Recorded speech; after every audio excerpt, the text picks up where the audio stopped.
So you've seen my videos and you want to get into turkey hunting. How do you start? The first and most important thing to get into any kind of hunting whatsoever is taking your hunter's education course.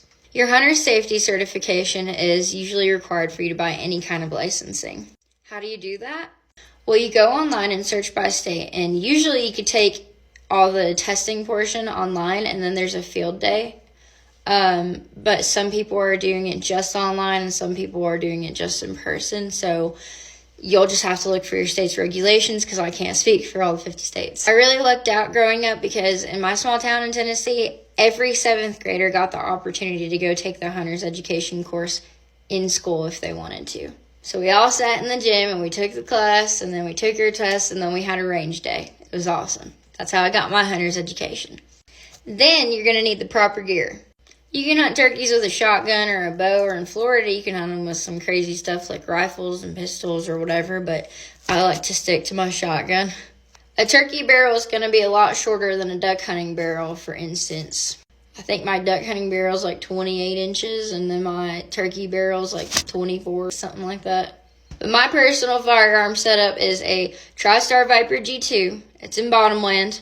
And then I use a Jeb's choke tube on the end of it. You need a specific turkey choke tube for turkey hunting versus duck hunting or any other kind of bird hunting.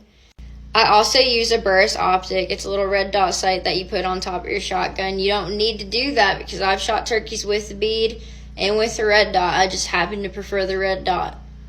It's kind of fun. Now, some people don't understand that you have to pattern your shotgun for turkey season. But Nina, why pattern my shotgun if it's already got bottomland on it? That's the only pattern I need. Camouflage, baby. No. Patterning your shotgun is when you shoot at a target and you see exactly where the pattern of your pellets are hitting. So you can go to the store and get one of those fancy turkey head targets, but I personally just get a cardboard box and I draw a turkey head on it if I don't have time to go to the store to get one of those.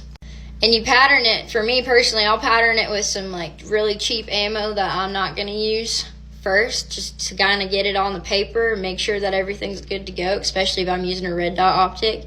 And I'll start at 15 yards and I'll bring it to like 25, 30, 40, whatever. I could start at 10, 20, 30, 40, or I can go 15, 25, whatever. Personally, the closer the bird is, like if it's under 10 yards, I would rather aim towards the body and its vitals because your pattern is going to be the exact size of the end of your barrel coming out that close. Then 15 yards, I'll aim towards the wattle till about like 30, because I'm shooting 20 gauge too. For my shotgun and my patterning, about 30, I start aiming towards the head, and 40, I'm putting it more towards the top of the head, etc. But really, when you pattern a shotgun, you're just kind of seeing what your shotgun does with your choke, the ammo that you want to use, and your optic, and making sure that it's on. All right, you've got your hunter's edge, you got your licensing, you've patterned your shotgun. What next? I'd get some camo. Turkeys have an immaculate eyesight. They can see really well, they can hear, but they cannot smell. If a turkey could smell, we'd never kill them. So you deck yourself out in camos and greens and browns or whatever, just so you can blend in with the surroundings. You don't want any bright colors or anything whatsoever. Even on my hats, I don't even like to have a logo that's bright, because if they get close enough, they're going to know something's off. I personally like to rock Nomad bottomland camo, but this year I'm also trying some Sitka gear. So camo is up to you. You really just want to blend in and match your surroundings.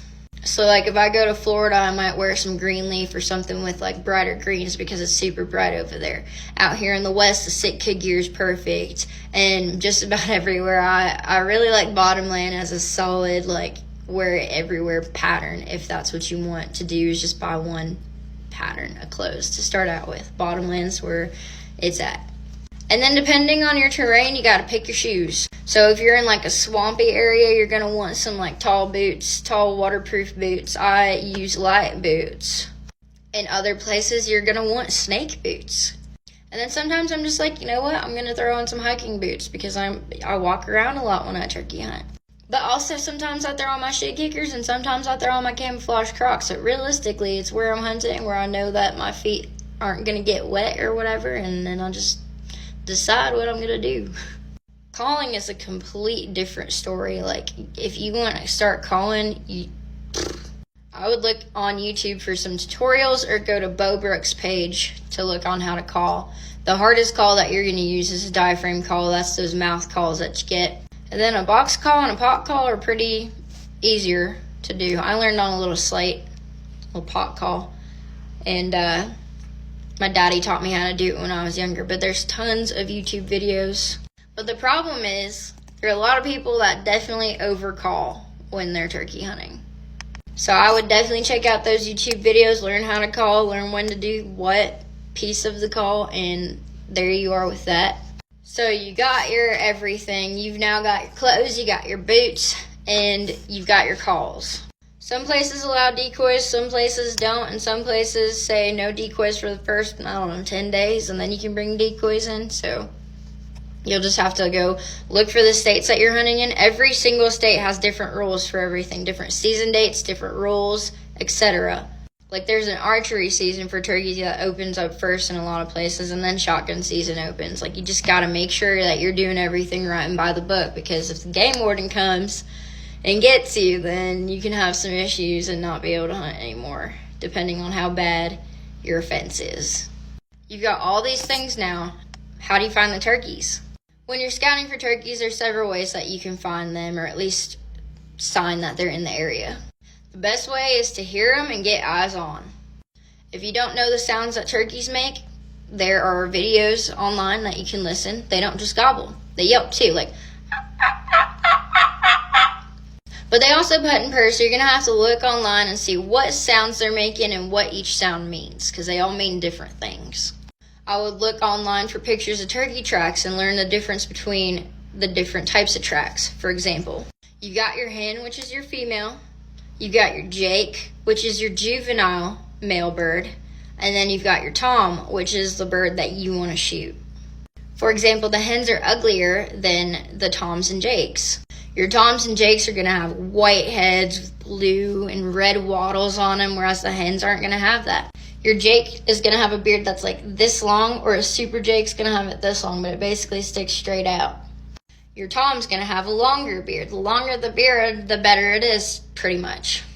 Size does matter in the turkey world. Another thing about telling jakes and toms apart is the way that their feathers are when they're fanned out. So when they're strutting, all turkeys grow their middle feathers first, and then they grow in the other feathers. So a jake is going to look like this. The middle feathers are going to stick up higher, and then the rest are going to be fanned out. Okay? Then your toms are going to have a perfectly even fan all the way through. So the toms, literally the top looks like this, and the jake looks like this. Okay? So that's the visual on them, but you got to look up dust bowls, what the tracks look like, what your roosting trees in your areas look like. And yes, turkeys fly up to trees at night and roost all night and then fly down in the mornings. So when it's time to go get hunting them, you want to get as close to the roost as you can without spooking them off the trees.